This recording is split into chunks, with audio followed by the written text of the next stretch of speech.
বিগত পেট্রোল সরকার প্রধান দিয়েছিল, তার একটা মামলার চলমান মামলার প্রক্রিয়া একটা আজকে 13 তারিখ ছিল।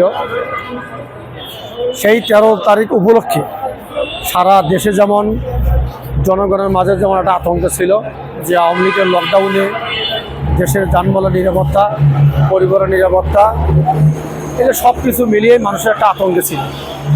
তো আমরাও আতঙ্কে ছিলাম।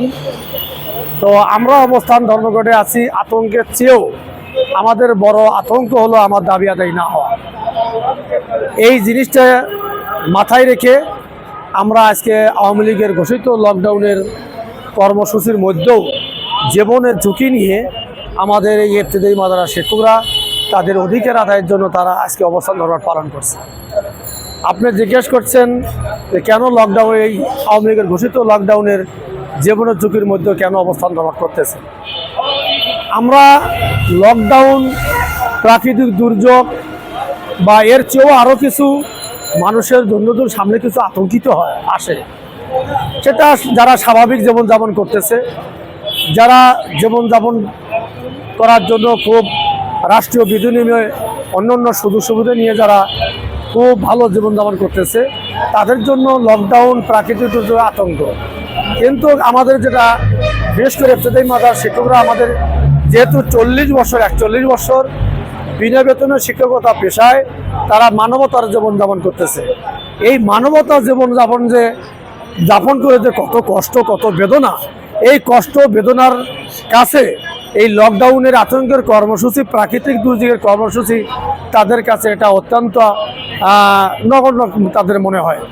তাদের সারা জিন্দগি, সারা জীবন পরিবার পরিজন নিয়ে মানবতার জীবনযাপন করার যে কষ্ট, তার চেয়ে এটা বেশি কিছু নয়।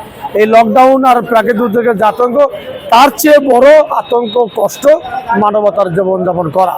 সেই মানবতার জীবনযাপনের হাত থেকেই ত্রাণ পাওয়ার জন্য, পরিত্রাণ পাওয়ার জন্য এবং নিজের শিক্ষকতা পেশা হিসেবে আত্মস্বীকৃতি নেওয়ার জন্য এবং যৌক্তিক দাবি আদায়ের জন্য এই ধরনের যেটা আজকে ঝুঁকি ছিল, এর চেয়েও যদি বড় সামনে ঝুঁকি আসে, তারপরও আমাদের ইবতেদায়ী শিক্ষকরা তাদের যৌক্তিক দাবি আদায় ছাড়া এই জায়গার থেকে তারা বাড়িতে ফিরবে না। এজন্য আমি আপনাদের মাধ্যমে সরকার বাহাদুরের কাছে আকুল আবেদন করতেছি, আজকে দেশের প্রেক্ষাপটের যে পরিস্থিতি, এটা দেশের জাতির কল্যাণের, রাষ্ট্র পুনর্গঠনের জন্য যদি এই ক্রাইসিস মোকাবিলা করার জন্য যদি আপনার দায়িত্ব পালন করে থাকেন এবং আপনার রাষ্ট্রের দায়িত্ব থেকে যে ভূমিকা রেখেছেন, এই জন্য একজন এই দেশের নাগরিক হিসেবে আপনাকে ধন্যবাদ দেই।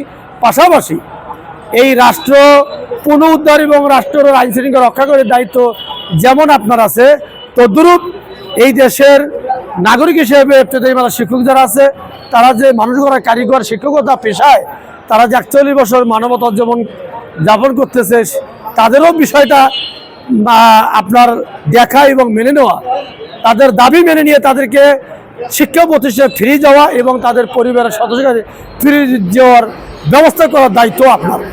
এই দায়িত্বের জায়গা থেকে রাষ্ট্রের একজন নাগরিকের অধিকার আদায়ের বা বাস্তবায়নের দায়িত্বের জায়গা থেকে আমি মনে করব অতি দ্রুত একজন রাষ্ট্রপ্রধান হিসেবে আমাদের স্বতন্ত্র ইবতেদায়ী মাদ্রাসার শিক্ষকদের দাবি মেনে নিয়ে তাদেরকে সসম্মানে তারা প্রতিষ্ঠানে ফিরে যাবেন, প্রতিষ্ঠানে গিয়ে শিক্ষকদের পাঠদান করবেন এবং তাদের পরিবার পরিজনের কাছে হাসিমুখে ফিরে যাবেন।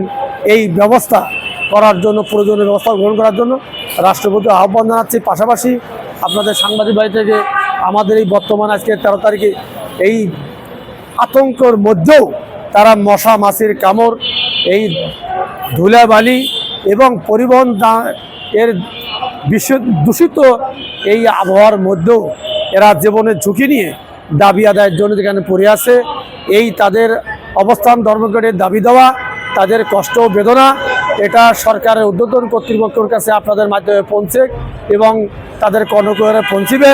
এই দেশের সচেতন নাগরিক, সচেতন জনগণ, আপামর জনতা, সকল রাজনৈতিকবিদ, মানবাধিকার সংস্থা, শিক্ষা মন্ত্রণালয় উপদেষ্টা, শিক্ষা সচিব সহ যেন আপনাদের মাধ্যমে আমাদের ইবতেদায়ী শিক্ষকদের দাবি দেওয়ার বিষয়টা পৌঁছে যায়। এই কার্যক্রম আপনারা করতেছেন, আমাদের সহযোগ করতেছেন, এর জন্য আমি আন্দোলনরত শিক্ষকদের পক্ষ থেকে আপনাদেরকে উদাত্ত আহ্বান জানাচ্ছি। পাশাপাশি দেশের যে সকল অনুদানবিহীন স্বতন্ত্র শিক্ষক শিক্ষিকারা আছেন তাদেরকেও আন্দোলনরত শিক্ষকদের সাথে যোগ দিয়ে আন্দোলনের সফলের মধ্য দিয়ে অনুদানবিহীন সকল স্বীকৃতিপ্রাপ্ত স্বতন্ত্র মাদ্রাসার বেতনের দাবি আদায় করার আহ্বান জানিয়ে আপনাকে ধন্যবাদ জানিয়ে আমি আমার বক্তব্য শেষ